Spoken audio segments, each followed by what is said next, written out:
तो कल्पना कीजिए कि हमारे सामने एक बहुत बड़े कंट्रोल पैनल वाली टाइम मशीन रखी है।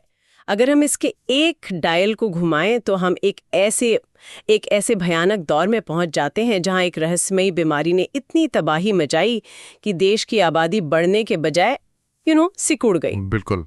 और फिर अगर हम दूसरा डायल घुमाते हैं तो अचानक हम अंतरिक्ष के गहरे सन्नाटे में पहुंच जाते हैं, सीधे चांद के उस अंधेरे दक्षिणी ध्रुव पर जहां हम $1 अरब का स्पेसक्राफ्ट उतार रहे हैं। क्या बात है। आज की हमारी इस गहन चर्चा में हम कुछ ऐसा ही करने वाले हैं। हमारे पास जो स्रोत हैं, जो बेसिकली उत्तर प्रदेश पुलिस परीक्षा की तैयारी के लिए तैयार की गई एक बहुत ही लंबी स्टैटिक जीके मैराथन क्लास का सार है, तो उसे हम एक टाइम मशीन की तरह इस्तेमाल करेंगे। सही कहा आपने। मतलब ये भारत का वो अल्टीमेट ऑपरेटिंग मैनुअल है जिसमें कला, संस्कृति, कूटनीति, अंतरिक्ष और समाज का पूरा ताना बाना दर्ज है। हन्या, यहाँ एक बात जोड़ना चाहूंगा। हमारा मिशन ये बिल्कुल नहीं है कि हम बस तथ्यों को किसी नीरस डिक्शनरी की तरह पढ़ते जाएं। हम इस विशाल डेटाबेस के पीछे काम करने वाले जो असली मैकेनिज्म्स है ना, उन्हें समझने की कोशिश करेंगे। बिल्कुल। क्योंकि ये सारे तथ्य, चाहे वो कोई प्राचीन जल संरक्षण प्रणाली हो या आज का साइबर क्राइम हेल्पलाइन नंबर, ये हवा में नहीं लटके हैं। ये एक दूसरे से बहुत गहराई से जुड़े हुए हैं। और जब हम इन कड़ियों को जोड़ते हैं तो हमें समझ आता है कि नीतियां कैसे बनती हैं, समाज कैसे रिएक्ट करता है और एक राष्ट्र भविष्य की तरफ कैसे कदम बढ़ाता है। एकदम सही बात है। तो चलिए इस मैनुअल का पहला पन्ना खोलते हैं, जो किसी भी सभ्यता का सबसे बुनियादी ढांचा होता है, हमारी सांस्कृतिक धरोहर। स्रोत में कई मेलों और उत्सवों का जिक्र है, जैसे नागालैंड का हॉर्नबिल फेस्टिवल हो गया, या मिजोरम का चापचार कूट और तेलंगाना का समक्का सरलमा यात्रा। बहुत ही डाइवर्स लिस्ट है। हाँ, लेकिन जो चीज सबसे ज्यादा ध्यान खींचती है वो है कुंभ मेला। 2025 में प्रयागराज में होने वाले कुंभ के लिए 2500 करोड़ रुपए का बजट रखा गया है और 2017 में इसे यूनेस्को की अमूर्त सांस्कृतिक धरोहर का दर्जा भी मिला था। बिल्कुल। पर मैं सोच रही थी कि अगर हम धर्म और आस्था से थोड़ा पीछे हटकर सोचें तो 2500 करोड़ का बजट तो किसी छोटे देश की पूरी जीडीपी के बराबर होता है। यही बात कुंभ को सिर्फ एक धार्मिक आयोजन से कहीं ज्यादा बड़ा बनाती है। मतलब इसे इस नजरिए से देखिए कि आपको कुछ ही हफ्तों के लिए एक ऐसा अस्थायी शहर बसाना है जिसकी आबादी दुनिया के कई बड़े यूरोपीय देशों की कुल आबादी से भी ज्यादा होगी। अरे बाप रे, हाँ ये तो है। और इस पॉपअप मेगा सिटी में आपको रातों रात बिजली, स्वच्छ पानी, अस्पताल, सुरक्षा और सैनिटेशन का ऐसा ग्रिड तैयार करना होता है जो बिल्कुल फेल ना हो, जो कि एक बहुत बड़ा चैलेंज है। बिल्कुल। ये अर्बन प्लानिंग और क्राउड मैनेजमेंट का एक ऐसा मास्टर क्लास है जिस पर दुनिया भर की यूनिवर्सिटीज रिसर्च करती हैं। यूनेस्को का टैग सिर्फ मंत्रों या स्नान के लिए नहीं है, ये उस सामूहिक मानवीय क्षमता के लिए है जो इतने बड़े स्तर पर एक साथ आकर बिना किसी भारी टकराव के काम करती है। ये बहुत ही दिलचस्प नजरिया है। मतलब ये एक इकोनॉमी और मैनेजमेंट का जीता जागता प्रयोग है। खैर, इसी तरह स्रोत में भारत की 43 यूनेस्को धरोहरों का जिक्र है, जिसमें सबसे नया नाम जो 43वां है वो असम के मोयदम का है। हाँ, मोयदम्स। लेकिन मुझे 2021 में इस सूची में शामिल हुए गुजरात के धोलावीरा ने बहुत सोचने पर मजबूर किया। धोलावीरा को उसकी प्राचीन जल संरक्षण प्रणाली के लिए जाना जाता है। हम सिंधु घाटी सभ्यता की बात कर रहे हैं। हम सिंधु घाटी सभ्यता की बात कर रहे हैं। वो लोग कच्छ के उस सूखे और बंजर रण में, जहां आज भी पानी की इतनी भयानक कमी होती है, वो सदियों तक कैसे टिके रहे? देखिए, धोलावीरा का पूरा वजूद ही इंजीनियरिंग के एक चमत्कार पर टिका था। वो लोग सिर्फ बारिश के भरोसे ले बैठे थे। अच्छा। नहीं, उन्होंने शहर के चारों ओर ढलान वाले ऐसे जटिल रिजर्वोयर या जलाशय बनाए थे जो बारिश की एक एक बूंद को सोख लेते थे। वाह। उन्होंने नदियों के बहाव को मोड़ने के लिए बांध बनाए। क्या बात है। हाँ, और पत्थरों को काटकर ऐसे टैंक बनाए जो पानी को वाष्पीकृत होने यानी भाप बनकर उड़ने से रोकते थे। अरे वाह। आज जब हम क्लाइमेट चेंज और वाटर क्राइसिस की बात करते हैं तो धोलावीरा कोई स्टैटिक इतिहास नहीं है, एक सस्टेनेबिलिटी मॉडल है जिसे 4000 साल पहले ही टेस्ट और पास किया जा चुका है। ये तो वाकई अर्बन प्लानिंग का बहुत एडवांस्ड रूप था। और जब हम इस प्राचीन बुद्धिमत्ता की बात कर रहे हैं तो इसे सहेजने का काम हमारी शास्त्रीय भाषाएं करती हैं। बिल्कुल करती हैं। भारत में 6 शास्त्रीय भाषाएं हैं। सबसे पहले 2004 में तमिल को और सबसे अंत में 2014 में उड़िया को ये दर्जा मिला। मैं तो इन शास्त्रीय भाषाओं को हमारे इतिहास का एक एक प्राचीन ऑपरेटिंग सिस्टम मानती हूँ जिस पर हमारी पूरी संस्कृति का शुरुआती सॉफ्टवेयर रन कर रहा है। मैं आपकी इस ऑपरेटिंग सिस्टम वाली बात से थोड़ा असहमत हूँ। अच्छा, क्यों? क्योंकि ऑपरेटिंग सिस्टम एक बहुत ही साफ सुथरा, मशीनी और ठहरा हुआ शब्द है। मैं इन भाषाओं को एक लिविंग कोरल रीफ या जीवित प्रवाल भित्ति कहना ज्यादा पसंद करूंगा। Living coral reef? इंटरेस्टिंग। हाँ, एक ऐसा इकोसिस्टम जो हजारों सालों से अपने आसपास के माहौल, व्यापार और पलायन से लगातार बदल रहा है, लेकिन फिर भी अपनी मूल पहचान को जिंदा रखे हुए है। बात तो सही है। जब किसी भाषा को शास्त्रीय दर्जा मिलता है तो हम सिर्फ एक पुराने कोड को सेव नहीं कर रहे होते, हम उस पूरी दुनिया के नजरिए को बचा रहे होते हैं जिसे सिर्फ उसी भाषा के मुहावरों और व्याकरण में महसूस किया जा सकता है। खैर, अब कोई भी कोरल रीफ या संस्कृति बिना उन लोगों के जीवित नहीं रह सकती। बिल्कुल। तो अब हमारी इस चर्चा का रुख उस जनसांख्यिकी यानी डेमोग्राफिक्स की तरफ मुड़ता है जो इन सबको चला रही है। स्रोत हमें 2011 की जनगणना के आंकड़ों में ले जाता है, जब आबादी 121 करोड़ थी। केरल में साक्षरता और लिंगानुपात सबसे ज्यादा था। लेकिन जब हम इसके जनसंख्या घनत्व या डेंसिटी के आंकड़ों को देखते हैं तो सच में दिमाग चकरा जाता है। कैसे?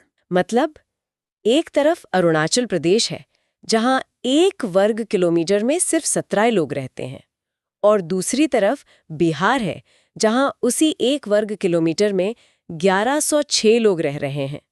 ये गैप इतना विशाल क्यों है?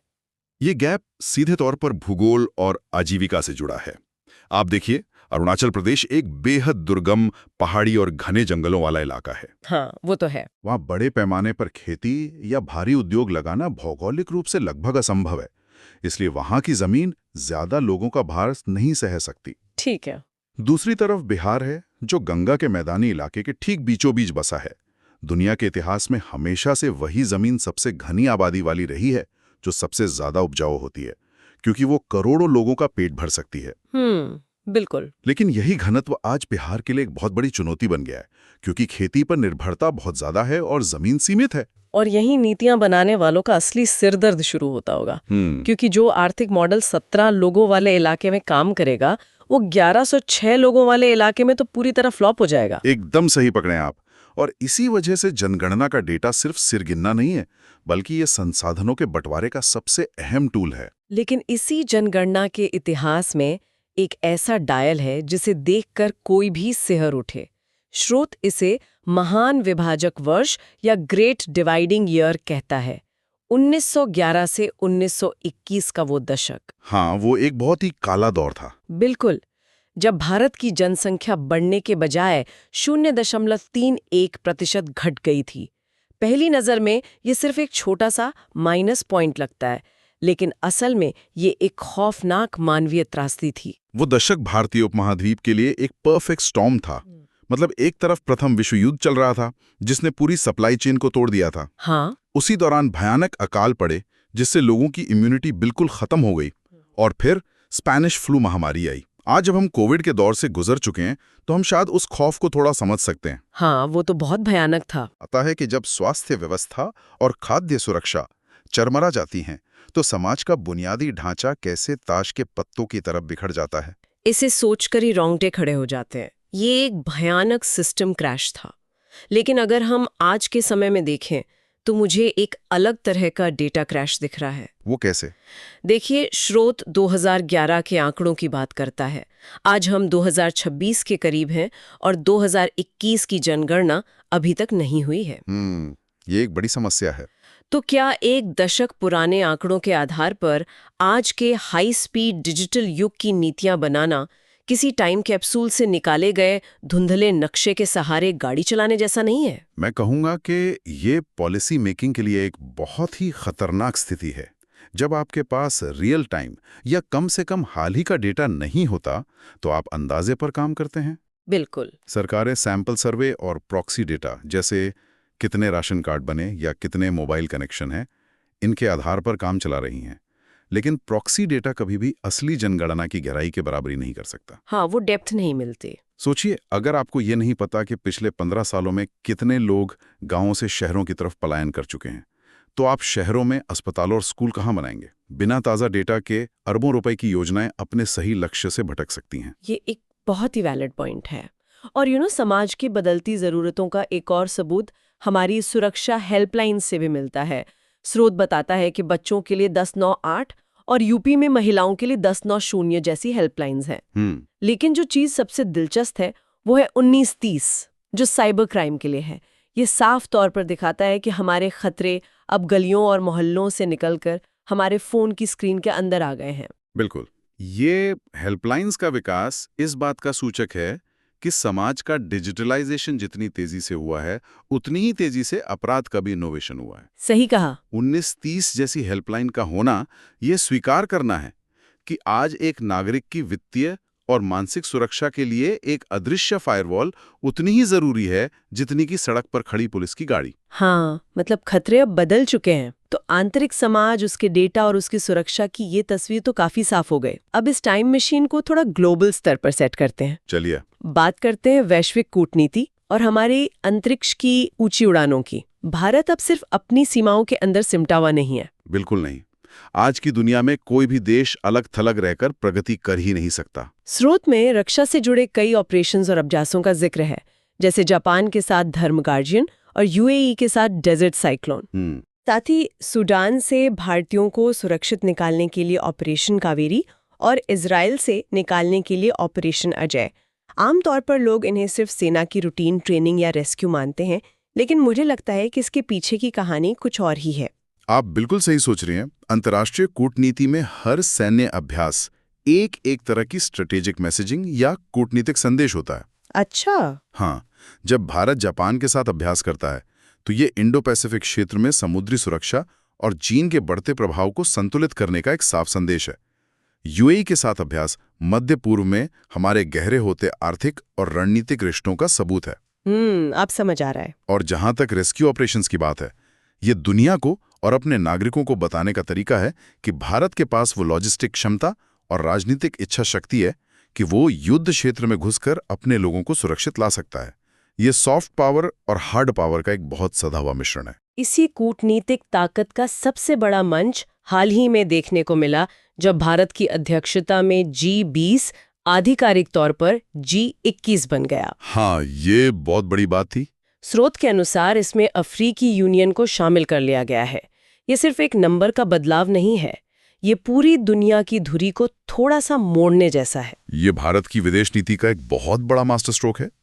दशकों से वैश्विक फैसले कुछ मुट्ठी भर पश्चिमी देश ले रहे थे। बिल्कुल। अफ्रीकी यूनियन को इस टेबल पर लाकर भारत ने खुद को ग्लोबल साउथ यानी दुनिया के विकासशील और गरीब देशों के एक अघोषित नेता के रूप में स्थापित कर दिया है।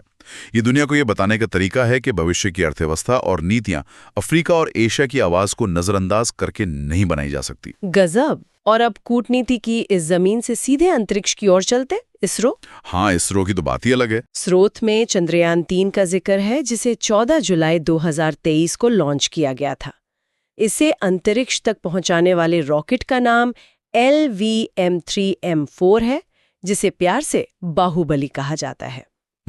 मेरे दिमाग में तो ये बाहुबली एक बेहद भरोसेमंद इंटरगैलेक्टिक टैक्सी की तरह है, जिसमें बैठकर हमारा प्रज्ञान रोवर और विक्रम लैंडर चांद पर गए। मैं यहाँ थोड़ा सा सुधार करना चाहूंगा। हाँ, बताइए। इंटरगैलेक्टिक का मतलब तो गैलेक्सी या आकाशगंगा के बाहर जाना हो गया। हम अभी उतने दूर नहीं पहुंचे हैं। ये रॉकेट एक टैक्सी के बजाय अंतरिक्ष की एक हेवी ड्यूटी मालगाड़ी के ज्यादा करीब है। अच्छा, मालगाड़ी। हाँ, इसका नाम बाहुबली इसलिए रखा गया है क्योंकि ये अपने साथ कई टन भारी पेलोड को अंतरिक्ष की कक्षा में धकेलने की ताकत रखता है। चलिए, हेवी ड्यूटी मालगाड़ी मान लेते हैं, लेकिन इस मालगाड़ी ने जो काम किया वो ऐतिहासिक था। 23 अगस्त 2023 को हमारे विक्रम लैंडर ने चांद के दक्षिणी ध्रुव पर एक शानदार सॉफ्ट लैंडिंग की। बिल्कुल। ऐसा करने वाला दुनिया का पहला देश। और इसके साथ ही हमारा आदित्य L1 मिशन सूर्य के वातावरण का अध्ययन करने के लिए पृथ्वी से 15 लाख किलोमीटर दूर L1 पॉइंट पर तैनात है। यहाँ सबसे बड़ा सवाल ये उठता है कि चांद का दक्षिणी ध्रुव ही क्यों, और ये L1 पॉइंट क्या बला है? देखिए, दक्षिणी ध्रुव चांद का वो हिस्सा है जहां अरबों सालों से सूरज की रोशनी नहीं पहुंची है। वहां भयानक अंधेरा है और तापमान -200 डिग्री सेल्सियस से भी नीचे रहता है। बाप रे। लेकिन इसी अंधेरे क्रेटर्स में बर्फ के रूप में पानी छिपा है। और अंतरिक्ष विज्ञान में पानी का मतलब सिर्फ पीने के लिए नहीं है। तो फिर किसके लिए? पानी को तोड़कर हाइड्रोजन और ऑक्सीजन बनाई जा सकती है, जो रॉकेट का फ्यूल है। जो देश दक्षिणी ध्रुव पर कब्जा जमाएगा, वो भविष्य के मंगल या गहरे अंतरिक्ष मिशनों के लिए वहां एक गैस स्टेशन या फ्यूल डिपो बना सकेगा। मतलब ये सिर्फ विज्ञान का झंडा गाड़ने की बात नहीं है, ये भविष्य की स्पेस इकोनॉमी की नींव रखने की तैयारी है। बिल्कुल। और अगर हम आदित्य L1 मिशन की बात करें, तो L1 यानी लैग्रेंज पॉइंट 1 अंतरिक्ष में मौजूद एक ऐसा खास पार्किंग स्पॉट है जहां पृथ्वी और सूर्य का गुरुत्वाकर्षण एक दूसरे को कैंसिल कर देता है। अच्छा, पार्किंग स्पॉट। हाँ, वहां एक स्पेसक्राफ्ट बिना किसी रुकावट के ईंधन बचाते हुए 24 घंटे सातों दिन सूर्य पर नजर रख सकता है। सूर्य से निकलने वाले सौर तूफान हमारे सैटेलाइट्स को तबाह कर सकते हैं, जिन पर हमारा GPS, इंटरनेट और बैंकिंग टिका है। इसलिए सूर्य की स्टडी करना हमारी आज की डिजिटल दुनिया को बचाने के लिए जरूरी है। तो अगर मैं इन सारी बातों को एक साथ रखकर देखूं, क्या आज के ये अंतरिक्ष मिशन वही भूमिका निभा रहे हैं जो 15वीं सदी में नए समुद्री व्यापारिक रास्तों की खोज ने निभाई थी? ये तुलना 100% सही है। जिन देशों ने पहले समुद्री जहाजों के जरिए नेविगेशन को समझा, उन्होंने अगली कई सदियों तक दुनिया के व्यापार और सत्ता पर नियंत्रण रखा। आज अंतरिक्ष वो नया महासागर है जो देश चांद के खनिजों पर, अंतरिक्ष के कम्युनिकेशन और नेविगेशन नेटवर्क पर अपनी मजबूत पकड़ बना लेगा, वही 21वीं और 22वीं सदी की जियोपॉलिटिक्स तय करेगा। ये सुनकर एक अजीब सी सिहरन होती है कि हम इतिहास को बनते हुए देख रहे हैं। अब इन सब चीजों को, चाहे वो प्राचीन धौलावीरा हो, 1911 का अकाल हो, कूटनीति हो या चांद का सफर, इन्हें हम दर्ज कैसे करते हैं? इसका जवाब है साहित्य और आज की तकनीक। बिल्कुल। स्रोत में किताबों और डिजिटल प्लेटफॉर्म्स की एक दिलचस्प टाइमलाइन है। क्योंकि अगर कोई समाज अपने अनुभवों को दर्ज नहीं करता, तो वो हर पीढ़ी के साथ शून्य से शुरुआत करने को मजबूर हो जाता है। एकदम सही। स्रोत में बाल गंगाधर तिलक की किताब गीता रहस्य का जिक्र है, जो उन्होंने मांडले जेल की कालकोठरी में बंद रहते हुए लिखी थी। ये सोचना भी कितना प्रेरणादायक है कि जब एक आज़ादी के दीवाने के शरीर को कैद कर दिया गया, तब भी उसका दिमाग इतनी आज़ादी से उड़ान भर रहा था कि उसने एक गहन दर्शन रच दिया। इसके अलावा मिल्खा सिंह की the race of my life और शशि थरूर की एन एरा ऑफ डार्कनेस जैसी किताबें हमें हमारे व्यक्तिगत संघर्षों और ऐतिहासिक सच्चाइयों का आईना दिखाती हैं। पता है, जेल में किताब लिखना सिर्फ साहित्य नहीं है, वो एक राजनीतिक हथियार है। ये बताता है कि विचार कभी स्टैटिक या स्थिर नहीं होते, वे लोहे की सलाहों को पार कर जाते हैं। बिल्कुल। साहित्य हमेशा से उस चेतना को सुरक्षित रखने का तरीका रहा है जिसे सत्ता मिटाना चाहती है। लेकिन विचारों को सुरक्षित रखने का ये तरीका अब पूरी तरह से बदल गया है। आज ज्ञान सिर्फ किताबों के पन्नों में कैद नहीं है। स्रोत हमें बताता है कि 2009 में जैन कोम और ब्रायन एक्टन ने व्हाट्सएप की स्थापना की। हाँ। और भारत की अपनी स्वदेशी तकनीकी उड़ान के रूप में 2010 में विजय शेखर शर्मा ने नोएडा में पेटीएम की नींव रखी। ज्ञान और पैसा दोनों अब डिजिटल हो चुके हैं। ये एक सदी के भीतर हुआ सबसे बड़ा बदलाव है। हम मांडले जेल में कलम से लिखे गए पन्नों से निकलकर अरबों डॉलर की टेक कंपनियों तक आ गए हैं। सच में डिजिटल क्रांति ने सूचनाओं का ऐसा लोकतंत्रीकरण किया है कि आज एक गांव का बच्चा भी वही सूचनाएं एक्सेस कर सकता है जो एक मेट्रो शहर के रिसर्चर के पास है। लेकिन यहाँ एक बहुत ही दिलचस्प विडंबना या यूं कहें कि एक मीठी सी आयरनी भी छुपी है। सोचिए, ये कितनी अजीब बात है कि आज हम उसी प्राचीन कुंभ मेले, हजारों साल पुरानी शास्त्रीय भाषाओं और धोलावीरा की खुदाई की PDFs पढ़ने के लिए व्हाट्सएप और टेलीग्राम जैसे एकदम आधुनिक डिजिटल नेटवर्क्स का इस्तेमाल कर रहे हैं। यही तो समय के पहिए की सबसे खूबसूरत बात है। हम अक्सर परंपरा और आधुनिक तकनीक को एक दूसरे का दुश्मन मान लेते हैं। हाँ, ये तो है। लेकिन वास्तव में आज की तकनीक हमारी सदियों पुरानी परंपराओं को जिंदा रखने का सबसे बड़ा टूल बन गई है। कोड की भाषा में लिखी गई ऐप्स संस्कृत और तमिल की गहराई को अगली पीढ़ी तक पहुंचा रही हैं। क्या बात है। तो चलिए, इस शानदार सफर को अब समेटने का वक्त आ गया है। इस गहन चर्चा में हमने उस सूचनाओं के महासागर को एक नए चश्मे से देखा। बिल्कुल देखा। हमने जाना कि कैसे कुंभ मेला सिर्फ एक मेला नहीं बल्कि अर्बन प्लानिंग का मास्टर क्लास है। कैसे 1911 का जनसंख्या क्लैश हमें महामारियों का खौफ याद दिलाता है। कैसे हमारे सेना के अभ्यास, सिर्फ डमी वॉर नहीं बल्कि ग्लोबल चेस बोर्ड की चालें हैं। और कैसे हमारा बाहुबली रॉकेट हमें भविष्य के अंतरिक्ष व्यापार का सिरमौर बना रहा है। और मैं कहूंगा कि ये सारी चर्चा सिर्फ परीक्षा पास करने के लिए नहीं है। ये जानना इसलिए जरूरी है क्योंकि यही वो कड़ियां हैं जो हमें क्रिटिकल थिंकिंग सिखाती हैं।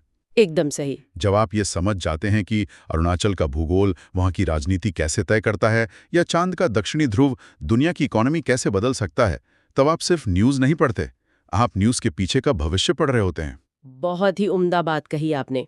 और अब इस टाइम मशीन को बंद करने से पहले मैं एक सोचने वाली बात छोड़ना चाहती हूँ। जी बिल्कुल। अगर हम सोचें आज से ठीक 100 साल बाद, जब 2126 के लोग हमारे इस समय के स्टैटिक जीके को पढ़ रहे होंगे, तो वो पन्ना कैसा दिखेगा? दिलचस्प सवाल है।